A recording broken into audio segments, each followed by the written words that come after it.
Welcome to Club Soda's Mindful Drinking Festival. We're online, global, and as always, absolutely free. Hi, I'm Drew, and I'm one of the co-founders of Club Soda. And I'm Laura, the other co-founder of Club Soda. We help you change your drinking in ways that help you live well. So whether you're looking to cut down, stop for a bit, or quit, you can find what you need from podcasts and books and courses on joinclubsoda.com. This festival, we've brought you an amazing lineup from over 100 people from across the world. And our programme this time really is global. Every day starts down under with me, Sarah. As well as organising the festival in Australia, I spend my time looking for alcohol-free alternatives and tips for people who choose not to drink, but who still want to live a social, fun and adventurous life. And I'll be wrapping up each day here in the States. I'm Amanda, your US festival host and coordinator, and I'm also a mindset coach who helps women change their relationship with alcohol so that they can start living their most authentic life. Each day with a rolling programme of inspirational panels, conversations, social events, and opportunities to discover new low and low alcohol drinks. So whether you want inspiration to change your drinking, Or to connect with other people, or you want to discover and enjoy a new low and no alcohol drink, The Mindful Drinking Festival is for you. cheers! cheers! Cheers! cheers.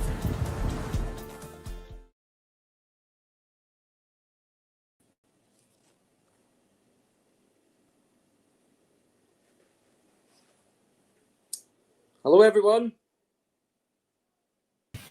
Hi. Hello, can you hear me all good? Hello. All good. In the back, yeah? Hello. Hi. Lovely. Great, guys. Great. Welcome to Mindful Drinking Festival. This is low to no alcohol creators here in Scotland, live and direct from the Drink Think Lab in Glasgow. A real pleasure to have you all here today and be a part of the Mindful Drinking Festival with Club Soda. Guys, how are you getting on? Okay? Very well. Very good, thank you. Good, lovely to have you, Sarah, from Slange Var, Sonia, great Jump Ship Brewing. I've been tasting your products over the past few days here at the lab. But find out about you guys and your journey and the story of your brand, whilst maybe sipping a few of these lovely drinks at the same time. Hugo, interesting brand indeed. I love working with Nettle. I've got your here. What a great brand and great quirky name. Lovely to have you, pal. And Callum, can you hear me okay?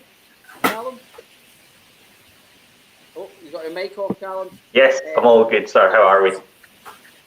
Yeah, good. Thanks for dropping off the Topia earlier. You're with William Grant and Sons, is that right? Indeed. I am indeed. I handle all the new product development for them. Brilliant. Well, listen, guys, we should kick off because we've got some lovely brands and a real pleasure to have you all in amongst of this low to no creators here in Scotland as part of the Mindful Drinking Festival. So hello to all our viewers. Hopefully there's quite a few of you out there.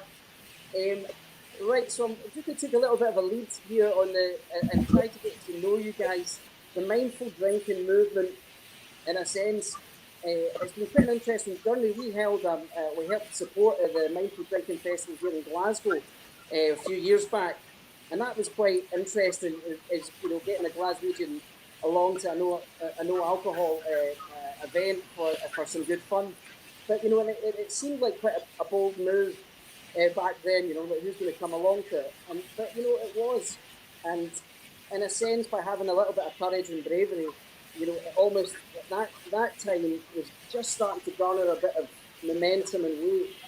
But in a sense, where I kind of see the low to no alcohol drinking spectrum is it's the commercial world starting to catch up with the ambition of the consumer. And that's where you guys fit in. Would that be a fair statement? Yeah? Yes. Yes. Yeah.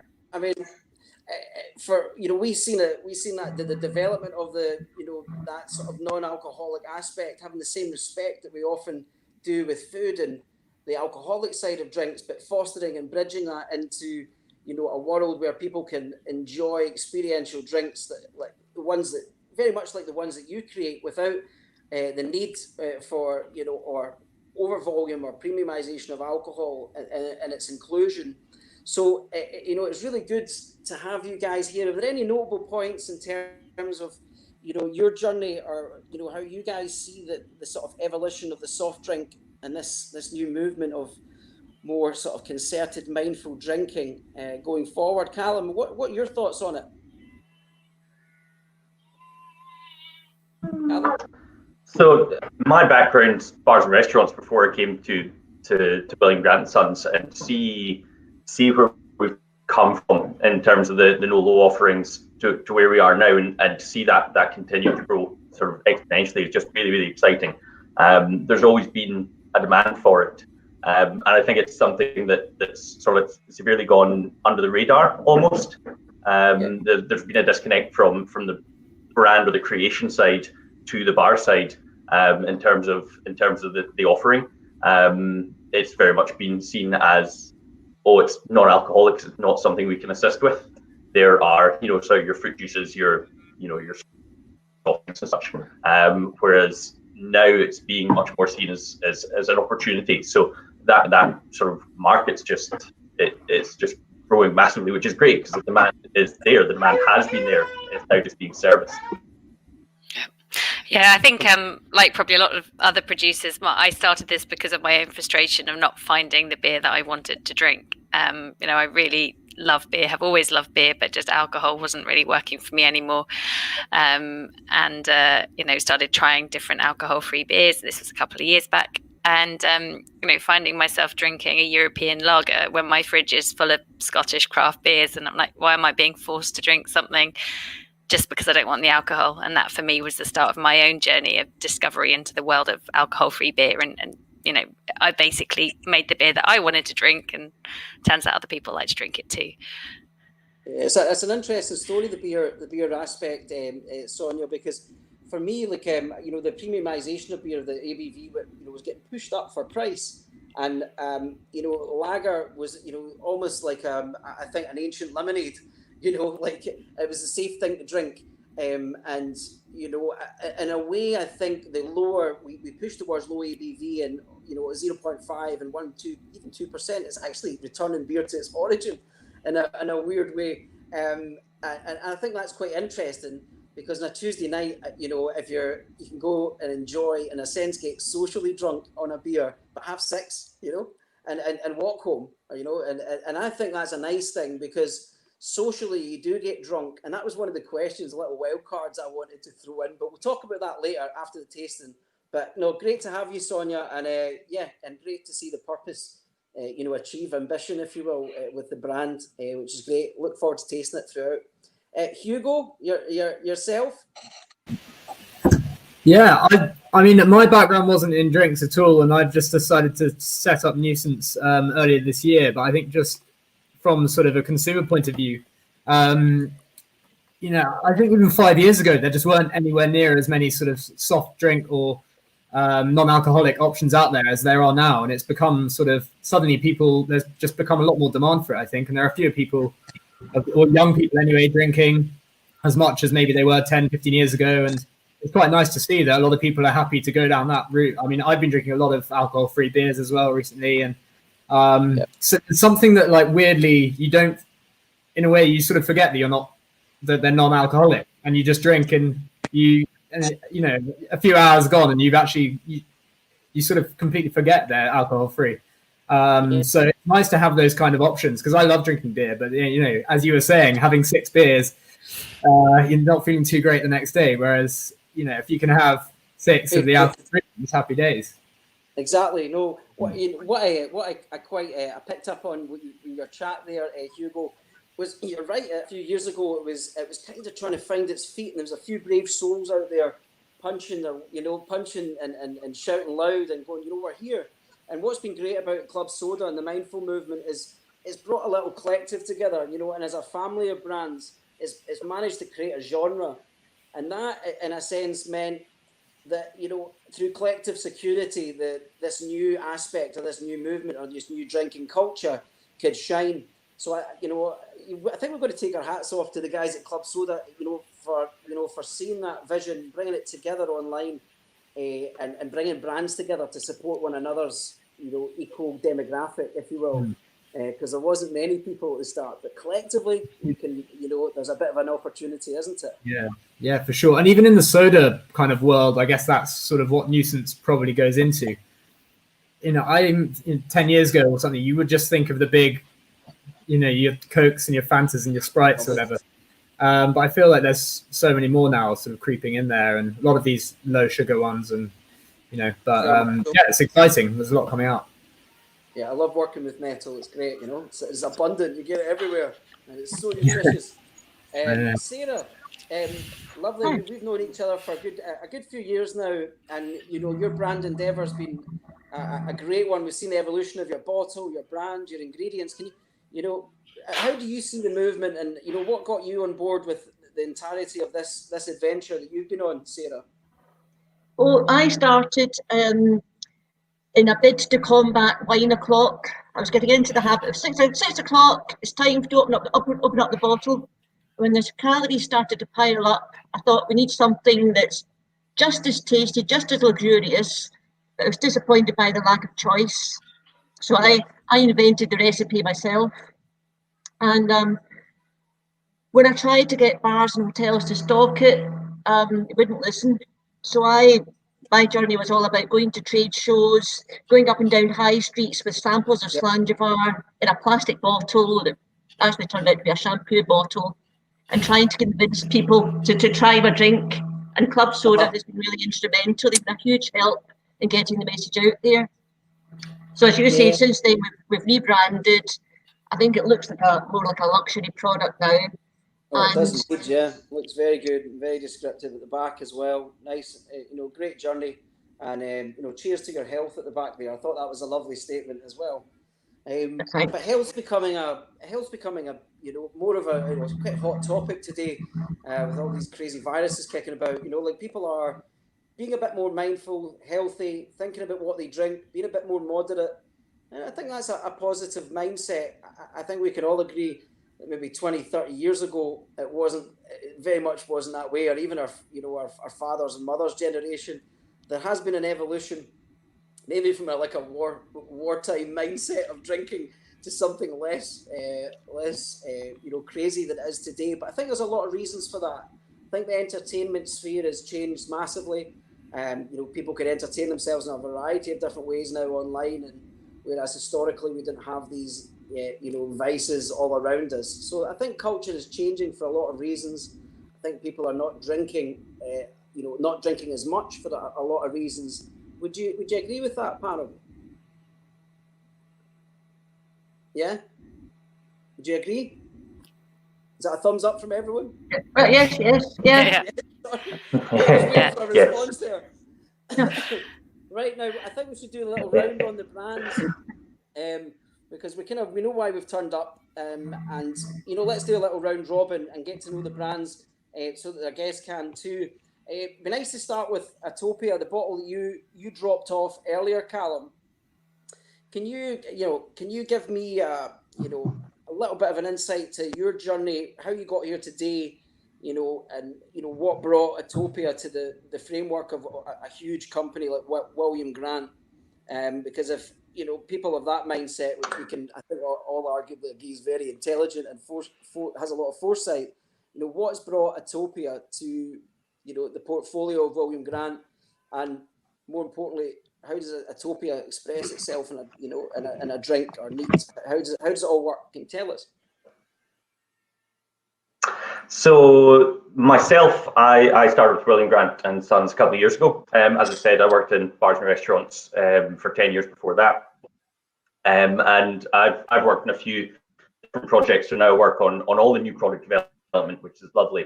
I see to come into the marketplace with Atopia, to come into the sort of wellness category, the no low category, is amazing to see all these brands sort of emerging at the same time. William Grant and Sons came to the fore. It's really Leslie. Atopia is the first brand since Hendrick's that we've actually spoke about Leslie Gracie's involvement in the creation of the product.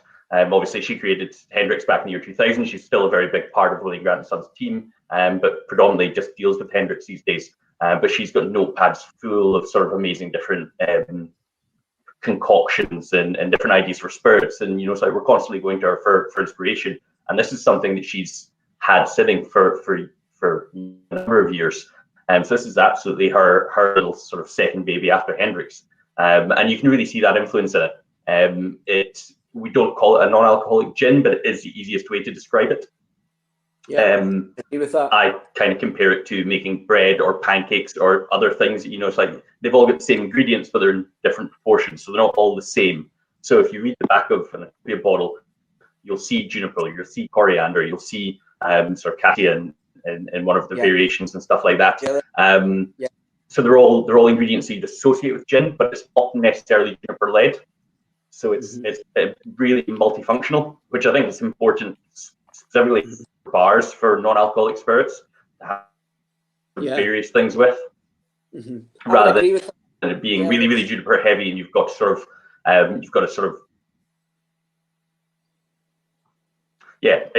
so you don't just shoehorn yourself or put yourself in a corner of just gin spirits. We spoke this afternoon. Sort of, I love it in a margarita.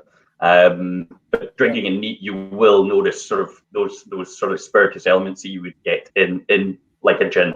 But it's really, really flexible. Really, really, you can do a lot with the spirit itself. And it is spirit, which is lovely.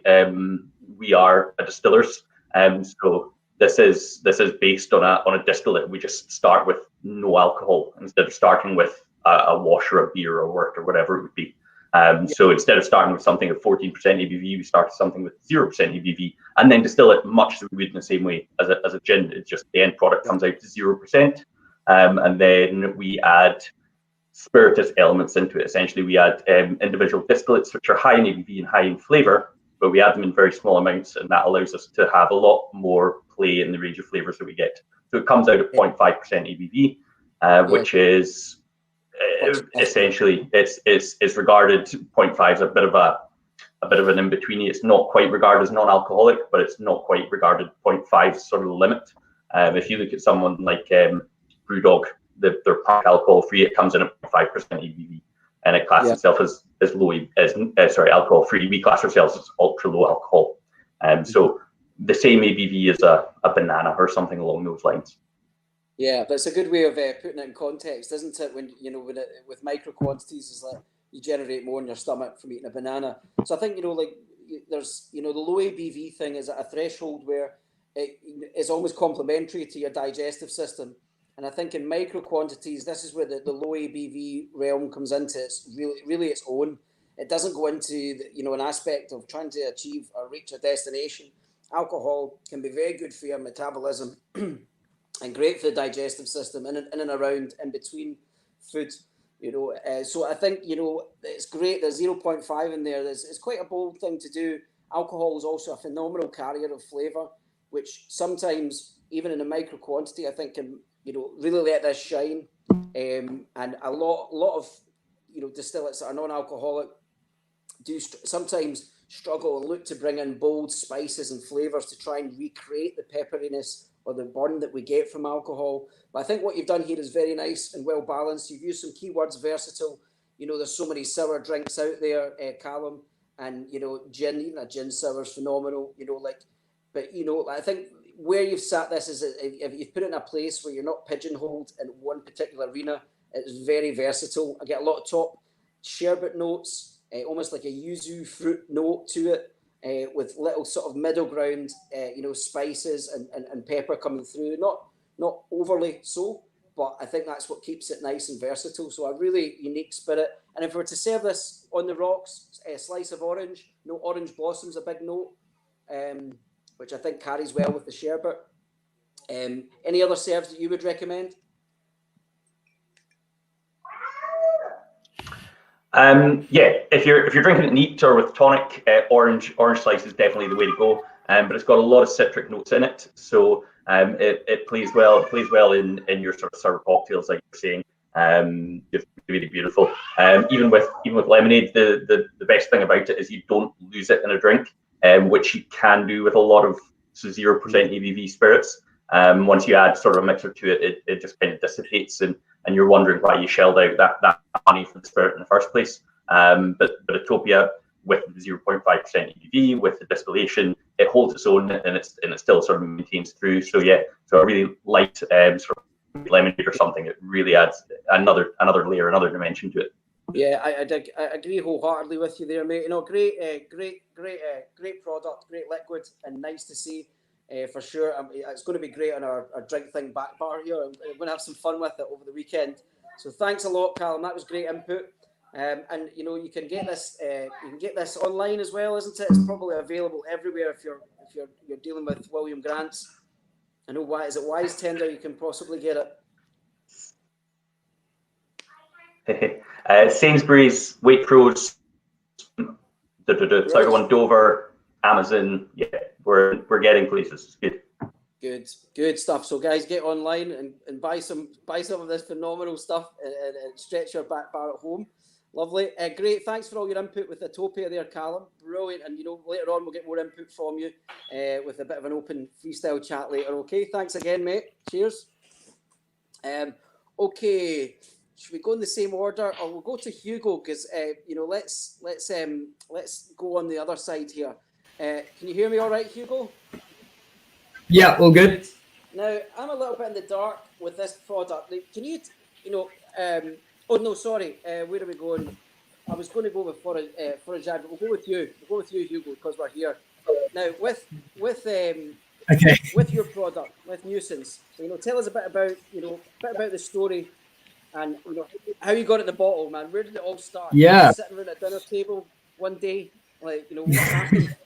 Where was the spark? Yeah.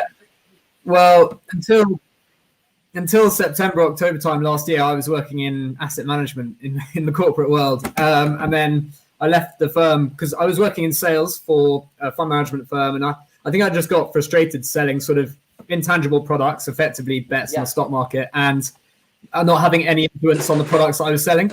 So I really wanted to kind of create a product myself that I had full control over, and that was kind of tangible and people could appreciate day to day. I mean, you know, if your investments are going up, I'm sure you can appreciate it. But the average, you know, man and woman on the street can really enjoy food or drink or that sort of thing.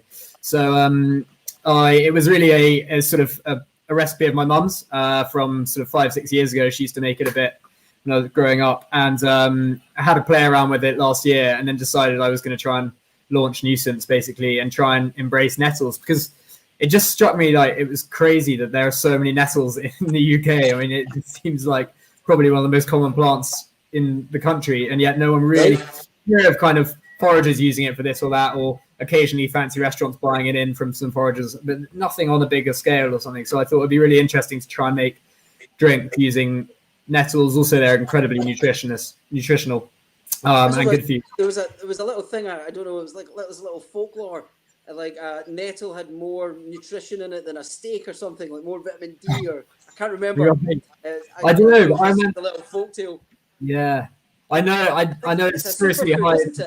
Yeah, it is. It's like really super high in vitamin A, C, K, and some B vitamins, and it's got like 2.5 times as much protein as spinach, which is obviously the one Popeye has because it's got all the protein, and a lot of iron, a lot of calcium, magnesium, phosphorus. So it's very good, you know, it's a lot of goodness. But yeah, it just could have struck me that it was very interesting that it hadn't really been used that much. And so I actually got permission to go to Hopetoun Estate, which is a 6,500 acre estate in West Lothian.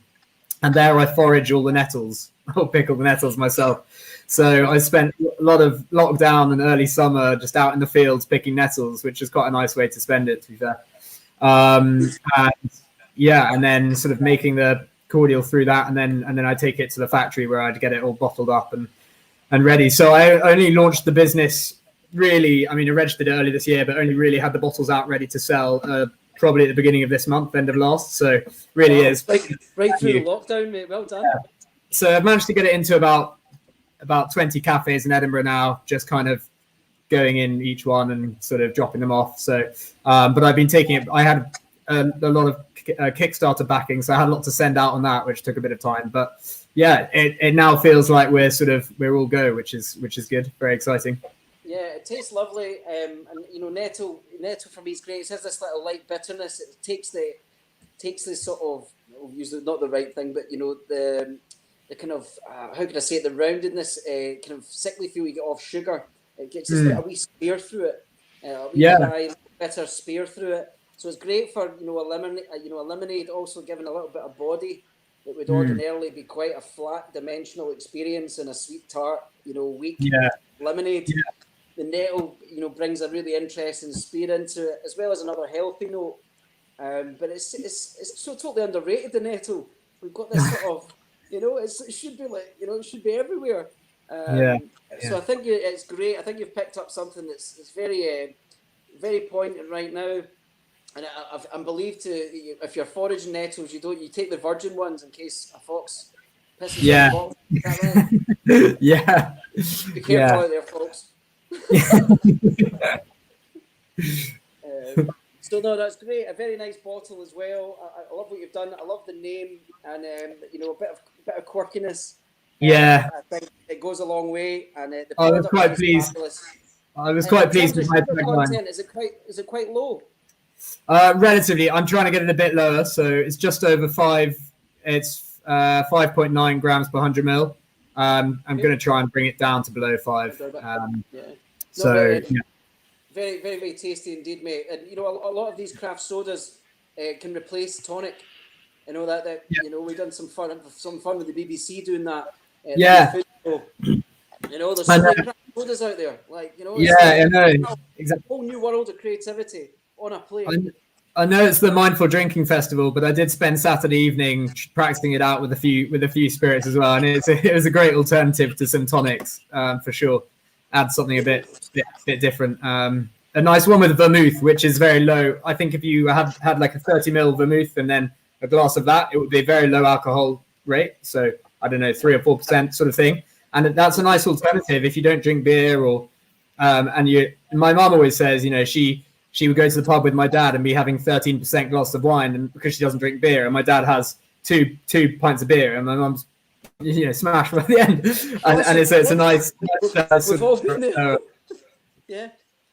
One thing I wanted to just to bring in with the low ABV side is right. You've got different types of products, and if you do want it, like there's a nice gin here, right, bigger gin, or you've got that's a Navy strength gin. There's nothing stopping you putting in 2.5 mils or 5 mils in a little gin and tonic and stirring it in, or adding with the low ABV side of what you're doing, so like you're in control of the measurements. So it's like and similarly, I would say this with the low ABV side, with a dash of some aromatic bitters. I think we've got about 40 different types of bitters here at the lab. So that has a light alcoholic content anywhere between 20 and up to 50% ABV. So it's another way of adding very light notes and micro quantities and going into that micro dosing scenario that we talked about earlier, building flavour, because alcohol is a great carrier for that. So the low ABV is interesting when it comes to things like bitters or lower levels of content, because this nuisance would be lovely with just a little lick or a bar spoon of gin as well, or vodka or whatever it may be. Yeah. So there's ways to steer or bring down the type of drinks and the volume and the quantity of alcohol we're doing it without having to reinvent the wheel. But no, Hugo, that's great. Best of luck to you. Well done for launching a brand under during the lockdown. You've clearly made good use of the time. It's been tricky. Thanks. It's on you. Great to have you, man. Brilliant. Sarah, do you want to go next? We'll do a little switch up so we're not too one-dimensional. Okay. So Sarah, tell us again, a little bit about the recipe. You did explain your journey there, but how do people enjoy? How do people enjoy generally? How do you see people enjoying Slange Var? Where would you be? And how did you get this in a bottle today? I love citrus flavors, and Slange Var is fresh lime, honey, cider vinegar, ginger, and water. We spent a great deal of time trying to find the correct honey. A lot of honey contain artificial additives, but everything in Slange Var is pure. And in fact, we found out only a couple of weeks ago that one of the honeys that we're using, this Scottish Bee Company honey, it's actually a superfood. It's got one of the highest levels of manganese you can find, and it beats some of the top Manuka honeys. Wow, goodness me! So when we tested the product in restaurants and various events, some of our customers are drinking it straight, others are topping it up with fizzy water. We were also keen to make sure that it's low calorie. So we did various tests. We went to Camden BRI down in England. That's a food technology lab. And we wanted to finalise the recipe so that it satisfies all the low fat, low calorie criteria. So it's only got 50 calories per 250 ml glass. That's even less if you top it up with fizzy water. Yeah, the cider vinegar, very good. Ginger, good for your digestive system as well. Good for balancing acid levels versus pH in your body, so that very kind of healthy product. And actually, Sarah, it's really interesting to hear that you're going down this road with the honey, because I think with its price point and its health factor, that this is actually what your product is all about. Is about health and about and I think there's that magic ingredient at the heart of it. What did you say? Can you tell us a bit about that honey again? Because honey's an amazing diverse pool of. It's incredible. This is the Scottish Bee Company that was one of our suppliers. They commissioned a team of top scientists to study the nutritional benefits of honey. So Scottish Heather honey comes out way ahead of some of the world's top Manuka honeys. And I checked, if you Google expensive Manuka honeys, you'll find that some Manuka honeys are selling at £2,000 a jar, whereas Scotland is coming out on a par in terms of the nutritional value. So it's got manganese, which is good as bone, for bone and cartilage, antioxidants. So it really is a superfood. And the way we're using the honey, it doesn't add sweetness. There's no sweet residue. It's quite a smooth taste, because I wanted a drink that complemented food. And I don't like that cloying, sugary aftertaste you get with a lot of standard soft drinks.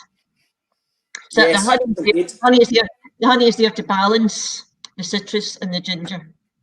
I'm going to pour some here just so that I can put some in the fridge. Just check 1 second. The other aspect that we're keen to promote is the feel-good factor. So for every bottle of Slange Var that we sell, we're planting seeds. So here are some of our seeds. These are seeds for pollinator species. So the seeds are for bees, birds, and butterflies. And we've been planting meadows throughout Glasgow with the ecodiversity team of Glasgow Council. Very good. So I think we were talking about health, and I think consumers are becoming more discerning about health benefits, but as well as how organisations interact with the environment and sustainability. So we're keen to promote that as a key aspect of the brand. Completely. Our landscapes are our livelihood in Scotland, isn't it? In this treasure island. Fantastic, Sarah. I mean, great to see the evolution of your brand. I think the magic ingredient there with the honey is just going to be the thing that really makes it. So it's lovely to see your journey complete. And thanks for dropping in the stock. It is divine. The deluxe version that that you've got, which is phenomenal, as is this one here. So it's great to have tasted that beta test, which is a lovely thing to do here in the lab. So best of luck with it. And what's your website so people can go and get that online? Slangevar.com. And we've used the phonetic spelling because I think a lot of people would have problems with the proper Gaelic spelling. So it's Slangevar.com. SlangeVar.com. Good stuff. So get on there, folks, and check out Sarah's lovely. It's all Scottish producers here at the Low to No Alcohol Creators Mindful Drinking Festival. If you've just joined us, and great, Sonia. Take it away, man. You're gonna sort of bring the end of the session, if you will. So go out in style, and we'll come together at the end, and hopefully have a little bit of banter. So tell us about Jump Ship, man. You said earlier on, where were you sitting when you had that moment, and it just went, right, enough's enough. I'm going to just do this myself. Yeah, so it was probably dry January 2018, and right. You kind of get the mixed box and drinking through them like, Very good branding, by the way. I love your branding. Very contemporary, really nice, really it caught my eye straight away. So like, I don't know who done your can, but it's I work with a local designer in Edinburgh, and it's hard designing beer cans because if you go into a bottle shop nowadays, it's like a work of art. There are so many beautiful beer cans out there, and I wanted one that stood out and that meant something as well.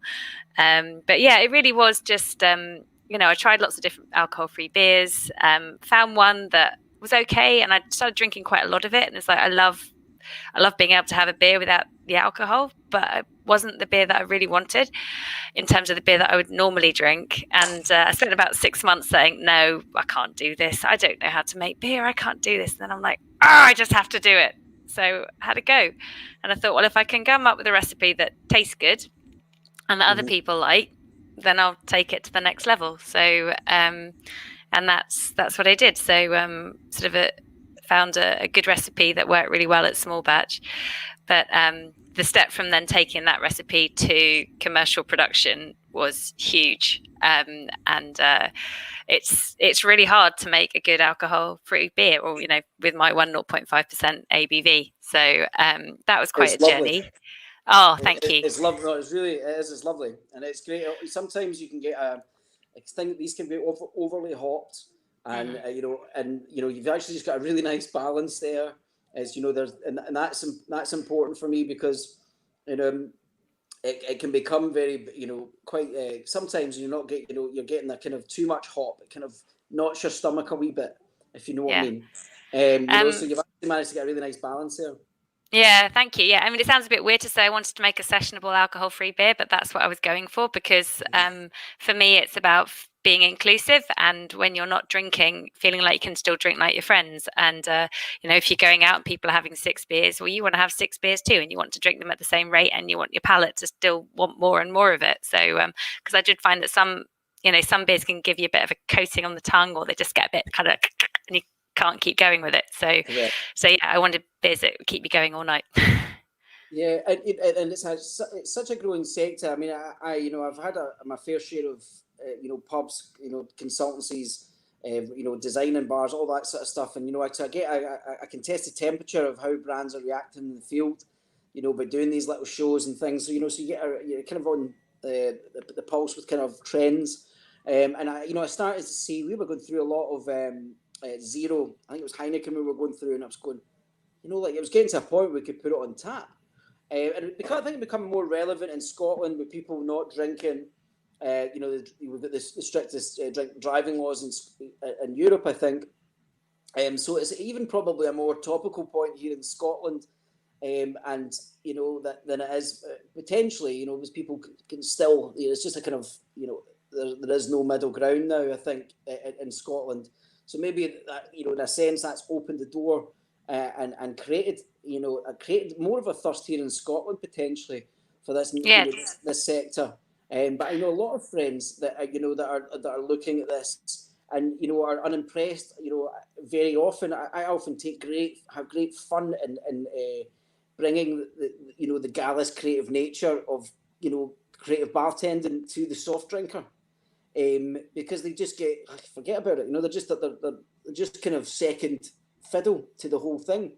So it's an interesting sphere and mindset. People are genuinely interested in good, well-crafted brands that taste good, well-balanced, and can have fun with it.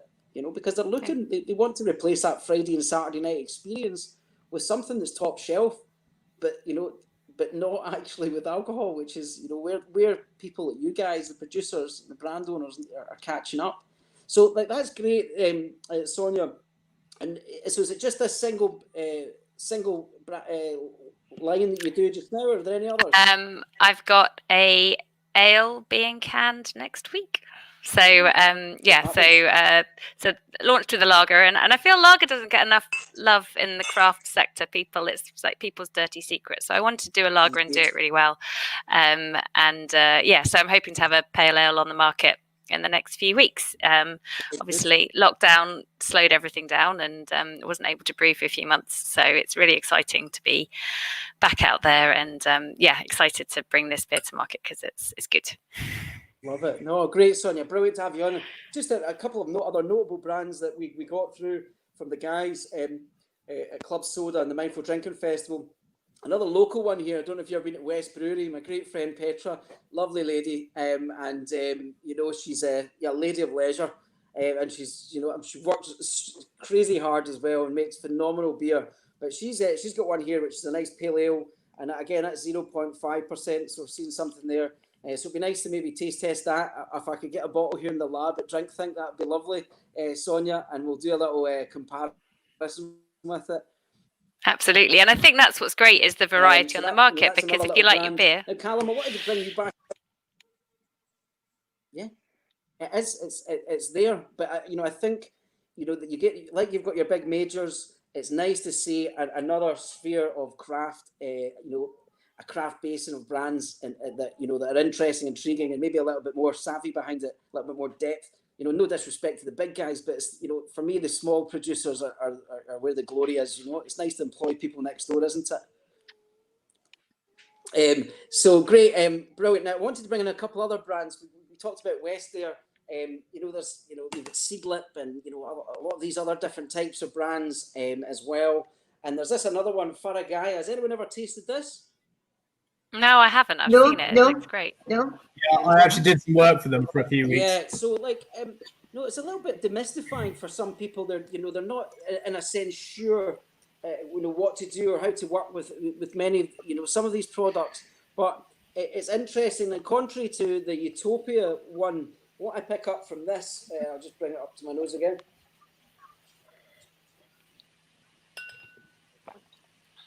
It's not quite as top-note sherbety as yours, Callum, but again, very quite nice light. I think there's a crisp sort of dry, is it cinnamon or some spice there? Yes, it is. We've got top notes, black currant leaf, kaffir lime, lemon verbena. So is a lemon verbena in the Utopia? Don't think so. But again, it can give that sort of bright sherbet note. So I think that's what I'm getting, the sherbety lemon note. Chamomile, bay leaf, pink peppercorn, cayenne pepper. So again, it's nice, the diversity of flavours that we're getting through these distillates, you know, in effect, non-alcoholic, zero-proof liquids are interesting. And what I noticed is they're getting better, and people are finding their feet with the marketplace. And yeah, it's maturing. You know, we're holding an online festival that's, you know, the Club Soda from around the world about this entire topic. And I tell you, 2 or 3 years ago, we're sitting in a little Indian, you know, I think, oh God, it must be 4 or 5 years ago, sitting in a little Indian cafe with Usi and Laura, who are just starting it up, and you know, and you know, to where they've come now is quite incredible. But finally, guys, just to sort of got a few minutes left of sort of freestyle. Is there anything you guys would like to add, you know, about the session, or about, you know? I noticed that I had a question from Anne, which is whether I used fresh nettles, and the answer was yes. So all the nettles we've used in the drinks are freshly foraged, and then the drinks are made on that day. I think my comment is, I think there is a consumer demand out there for decent non-alcoholic and low-alcoholic drinks, but we can get our products promoted if they go into bars and restaurants and ask for a wider variety, and that'll help all of us. And because I think once people have made that first step, if these drinks are being asked for. Yeah, and I think once you've made your first step into cutting back on alcohol, it kind of opens people up to a whole new world of drinking. And I think it's great there's more choice, because you expect choice. You know, you have different drinks on different days, and it's a really exciting time to be working in this category, and to be, you know, in the company of so many different amazing drinks out there to experience and have a great time with. Looks like we've lost Scott. Callum, I think there might be a question for you in terms of embracing non-alcoholic, low-alcohol lifestyle. What Scottish? Oh no, it wasn't that. Do they have a value premium? Does it? Yeah, the premium. Yeah, I mean, it's made in the same way as the premium spirits. You know, sorry, and if you look at the spirit set, you know, so your spirits connect. Sorry, I've got a little interview here. If you look at the spirit set, So you get prices up to hundreds and hundreds of pounds for a bottle of spirits. Whereas your top price in terms of a spiritus, non-alcoholic spirit, non-alcoholic spirit, your top price is probably 30-ish, thereabouts. So we are at the top end of that, but we are made in exactly the same way. The overheads, obviously the tax issue is slightly different. The overheads are essentially the same. It's reflective in sort of your sort of market for vegetarian foods as well, or for meat-free foods. The price points are similar. You're not necessarily looking to compete or be at the same level as a squash or something along those lines. It is sort of the equivalent of a bottle, and yeah, it's one of those things that we're aware of the price point. I think as the market grows, those cost of goods for us comes down, and we can pass that on to the consumer, and we will pass that on to the consumer. So we anticipate that to come down a little bit, and as the market becomes more competitive, the marketplace will expect that as well. But I think that top tier we're seeing at the moment will continue. Sort of it seems to be sort of we've certainly done the research that we can bring this to market and make it this good, and charge this, because we need to charge this price for it at the volume we're doing at the moment, and people will still be happy with that alternative and that option. So it's I think the question is whether it's a barrier. It's certainly potentially a barrier to purchase a single bottle as a first-time purchase. But if you're out and about, and as Sarah was saying, if you're asking for these things at bars and restaurants, the more people ask for these things, the more people ask for non-alcoholic options, the more non-alcoholic options will be brought in, and the more non-alcoholic options then will be produced by other creators. Yeah, and I think in terms of price, you want a good beer, you'll pay for a good beer, and a good beer isn't defined by whether it's got alcohol in it or not, or the strength of the alcohol. So for me, it's important that you don't just take the value out of this category, otherwise you can't innovate. So I think having a fair price point is important. Brilliant. Guys, sorry I cut off there.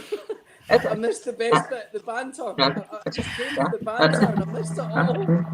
Just missed it. Oh, God. Thank you for having us. Yeah, thanks a lot. Cheers. Thank you, Scott. Cheers. Yeah, thank you. Yeah, guys, well, should we do a little cheers? Cheers, and to all our viewers online Thank you. who are watching from around the world.